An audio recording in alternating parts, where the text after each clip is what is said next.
राजस्थान की सियासत से जुड़ी इस वक्त की बड़ी खबर। जानकार सूत्रों के हवाले से खबर, कांग्रेस अब कानूनी नहीं राजनीतिक रूप से लड़ेगी लड़ाई। स्पीकर सीपी जोशी कर ले सकते अपनी एसएलपी वापस।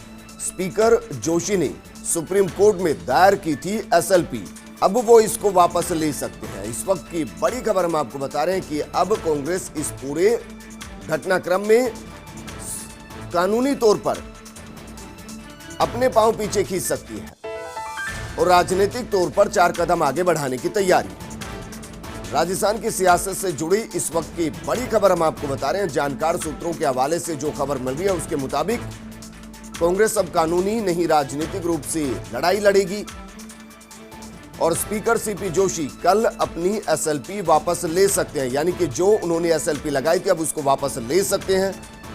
सुप्रीम कोर्ट के अंदर यह एसएलपी दायर की गई थी, कल बाकायदा इस पर सुनवाई होनी है। लेकिन इससे पहले हम आपको बता दें कि हाईकोर्ट ने डॉक्टर सीपी जोशी के नोटिस को स्टे कर दिया था और वो वाकई में बेहद चौंकाने वाली घटना थी। उसके बाद सबकी नजरें सुप्रीम कोर्ट पर टिकी थी, लेकिन अब कानून के जानकार या कहें कि जो बेहद चौंकाने वाली घटना हो सकती है वो ये कि एसएलपी को सुप्रीम कोर्ट से वापस लिया जा सकता है। राजस्थान की सियासत से जुड़ी इस वक्त की सबसे बड़ी खबर, पूरा घटनाक्रम इसके बाद बदल जाएगा, ये मानकर चलिए। जानकार सूत्रों के हवाले से खबर मिल रही है कांग्रेस अब कानूनी नहीं राजनीतिक रूप से लड़ाई लड़ेगी, क्योंकि अगर डॉक्टर सीपी जोशी जिन्होंने एसएलपी लगाई थी अगर वो अपनी एसएलपी को वापस ले लेते हैं तो फिर सुप्रीम कोर्ट के अंदर क्या इस मामले पर आगे सुनवाई होगी, अपने आप में क्वेश्चन मार्क हो जाएगा। क्योंकि पहली शिकायत ही डॉक्टर सीपी जोशी साहब की तरफ से लगाई गई थी, उसके बाद सचिन पायलट गुट की तरफ से कैविएट दायर की गई थी। अब चूंकि मुख्य पक्षकार ही अगर अपनी एसएलपी वापस ले लेंगे तो फिर क्या ये जो केस चल रहा है वो केस खत्म हो जाएगा।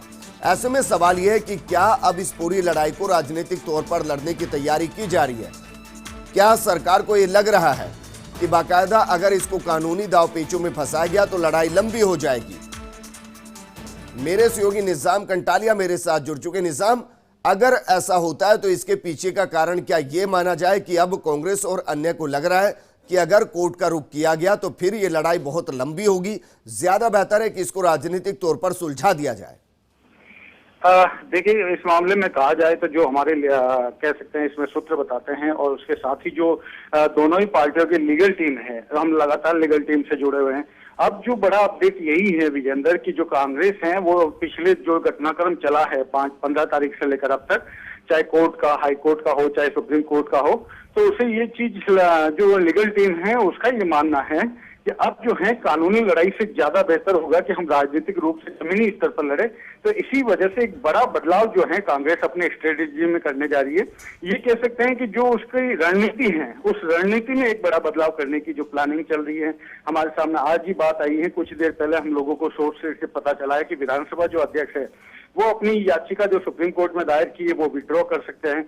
अगर विड्रॉ नहीं करने, जैसे राजस्थान हाईकोर्ट में भी अब जो बसपा वाला मामले में है, तो बसपा वाले मामले में भी हमने देखा कि विधानसभा अध्यक्ष ने जो याचिका थी मदन दिलावर की वो खारिज कर चुके हैं। तो कहने का मतलब यह है स्ट्रेटजी में बदलाव किया जा रहा है। पहले जब विधानसभा अध्यक्ष खुद चल के सुप्रीम कोर्ट गए थे और उसके बाद जो हालात बने हैं, क्योंकि राजस्थान हाईकोर्ट का आदेश आने के बावजूद भी, क्योंकि वो आदेश भी उनके पक्ष पर नहीं रहा और सुप्रीम कोर्ट के निर्णय के अधीन भी रह गया, ऐसी स्थितियों में कांग्रेस के लिए ये जरूरी हो गया था कि वो अपनी रणनीति में बदलाव करे। और यही जो दिख रहा है वो सबसे महत्वपूर्ण यही चीज आ रही है सामने की कांग्रेस अपनी रणनीति में बदलाव करके, जिस तरीके से हम पिछले 2 दिन से स्ट्रेटजी में बदलाव किया गया, जैसे राजभवन गए हैं, इसके अलावा जो जमीनी स्तर पे जो कांग्रेसी कार्यकर्ताओं का कल का जो विरोध रहा है, तो ऐसे अब राजनीतिक रूप से जो है कांग्रेस जमीनी स्तर पर और राजनीतिक रूप से ये लड़ाई लड़ना चाह रही है। और निजाम, इस दौरान आपसे समझना चाहेंगे, क्योंकि सुप्रीम कोर्ट सबसे पहले डॉक्टर सीपी जोशी साहब ही गए, उन्होंने एसएलपी लगाई।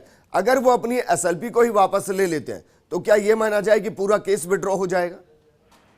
देखिए, ये अब कोर्ट के अधीन है, कोर्ट क्या करता है, क्योंकि कोर्ट ने पहले ही अपने अधीन कर लिया। क्या कोर्ट एक्सेप्ट करता है या नहीं करता, ये कोर्ट पे डिपेंड करता है। विड्रॉ करने के अगर विड्रॉ भी करते हैं ये, तो क्या कोर्ट विड्रॉ करने की अनुमति देता है या नहीं देता, ये कोर्ट का क्षेत्राधिकार है। लेकिन इस मामले में हाँ ये जरूर है कि अब लीगल टीम कैसे भी करके इस मामले को जो है अब उस स्तर पर नहीं लड़ेगी जितना कि अभी पहले लड़ रही थी, चाहे वो, क्योंकि जो राजस्थान हाईकोर्ट का जो फैसला आया उसके बाद जो है स्थितियां बहुत कुछ बदल गई। अगर उसको नॉर्मल भाषा में समझा जाए तो अब ये मामला ड्यू कोर्स में चला गया। ड्यू कोर्स मतलब ये समझ लीजिए कि ये मामला बहुत लंबा चला गया।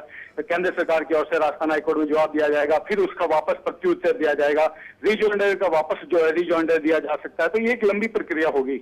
ऐसे में बहुत मुश्किल है कि इस मामले में जल्दी से, जैसे आप सोचें कि 2 सप्ताह में या 3 सप्ताह में कोई फैसला हो जाए, इस तरीके से मुश्किल है। दूसरी तरफ से जो बसपा विधायकों को लेकर एप्लीकेशन दायर की गई, देखिए उससे भी पार पाने के लिए ही विधानसभा अध्यक्ष ने, देखिए कि जो आज ही हमारे बात सामने आई, कल भी बात सामने आ गई थी कि विधानसभा अध्यक्ष ने जो है बसपा मदन दिलावर की जो एप्लीकेशन थी उसको खारिज कर दिया। कहने का मतलब यह है कि अब कोर्ट का जो मामला है वो बिल्कुल विधानसभा बिल्कुल। निजाम, शुक्रिया हमारे साथ जुड़ने के लिए। अब आपको सुनाते हैं